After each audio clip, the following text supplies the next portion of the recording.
आज हम सीखेंगे विकास से संबंधित कुछ महत्वपूर्ण बातें तथा वंशागत और उपार्जित लक्षणों के बारे में। 3.5 बिलियन वर्ष पहले पृथ्वी पर जीवन नहीं था, लेकिन आज पृथ्वी पर पादपों और जंतुओं की करोड़ों स्पीशीज उपस्थित है। इनमें सरलतम जीव जैसे जीवाणु से लेकर जटिल शारीरिक संगठन वाले जीव जैसे मनुष्य सम्मिलित है। इनमें कई जीव ज्वालामुखी जैसे अत्यधिक उष्ण स्थानों पर तथा कई जीव पृथ्वी के ध्रुवों जैसे अत्यधिक ठंडे स्थानों पर उपस्थित है।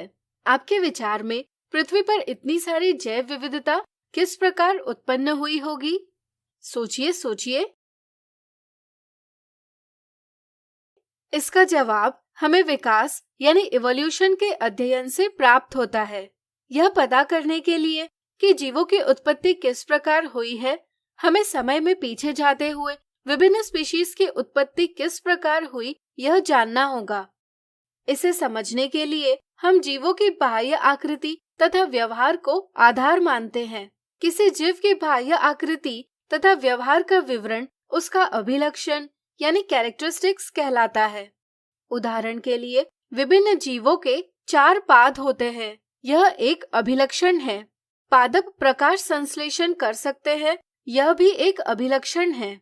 हम समान अभिलक्षणों के आधार पर जीवों का वर्गीकरण कर सकते हैं। उदाहरण के लिए सभी जीवों का शरीर कोशिकाओं से बना है, इसलिए हम सभी जीवों को पहले स्तर पर रख सकते हैं। अगले स्तर पर हम ऐसे अभिलक्षण देखेंगे जो अधिकतम जीवों में उभयनिष्ठ है, सभी में नहीं।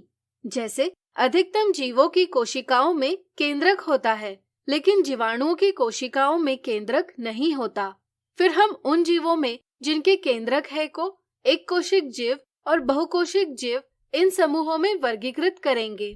अगले स्तर पर हम बहुकोशिक जीवों का वर्गीकरण प्रकाश संश्लेषण के आधार पर कर सकते हैं। फिर हम अगले स्तर पर शरीर संरचना को ध्यान में ले सकते हैं। इस तरह यहाँ आप एक पदानुक्रम विकसित होता देख सकते हैं, जहाँ एक जैसे जीवों को एक समूह में रखा गया है।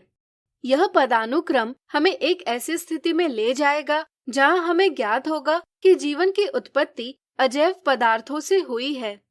यदि हम पदानुक्रम को देखेंगे तो हमें ज्ञात होगा कि पीढ़ी दर पीढ़ी डीएनए प्रतिरूप बनाने में होने वाली गलतियों तथा लैंगिक जनन के परिणाम स्वरूप जीवों में सूक्ष्म परिवर्तन आए हैं और इसके परिणाम स्वरूप विभिन्नताओं की उत्पत्ति हुई है, जिससे विभिन्न स्पीशीज उत्पन्न हुई।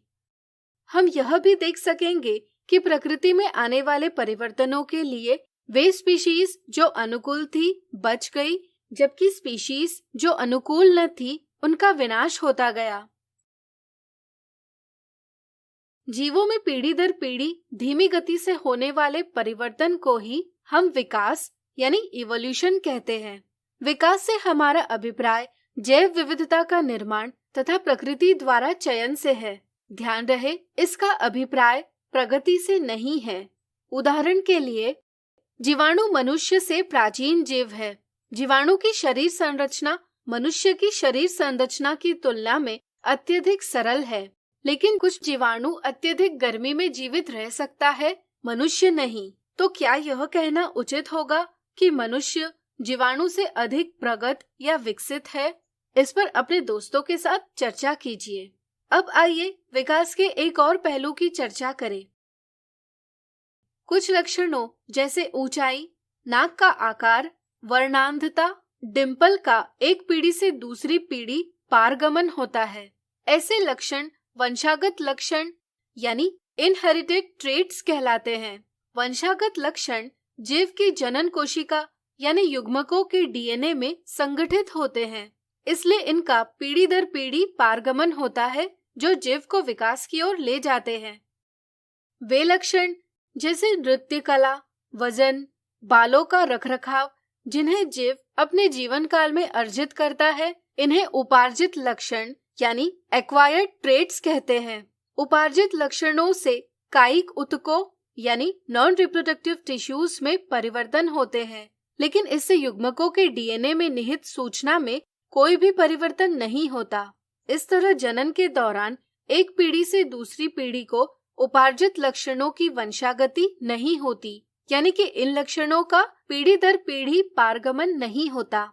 चूंकि उपार्जित लक्षणों की वंशागति नहीं होती, इसलिए हम इन उपार्जित लक्षणों से कायिक ऊतकों में आए परिवर्तन को विकास नहीं कह सकते। इस तरह से ये लक्षण जीव को विकास की ओर नहीं ले जाते। अब आपके लिए एक दिलचस्प सवाल। यदि राहुल के माता पिता की कर्णपाली जुड़े हुए हैं तथा वे दोनों अच्छे तैराक हैं, तो राहुल के संदर्भ में क्या सत्य है? सोचिए सोचिए। बिल्कुल सही।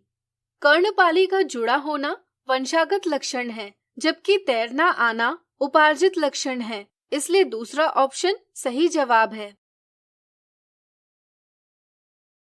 तो आज हमने सीखा विकास से संबंधित कुछ महत्वपूर्ण बातें तथा वंशागत और उपार्जित लक्षणों के बारे में।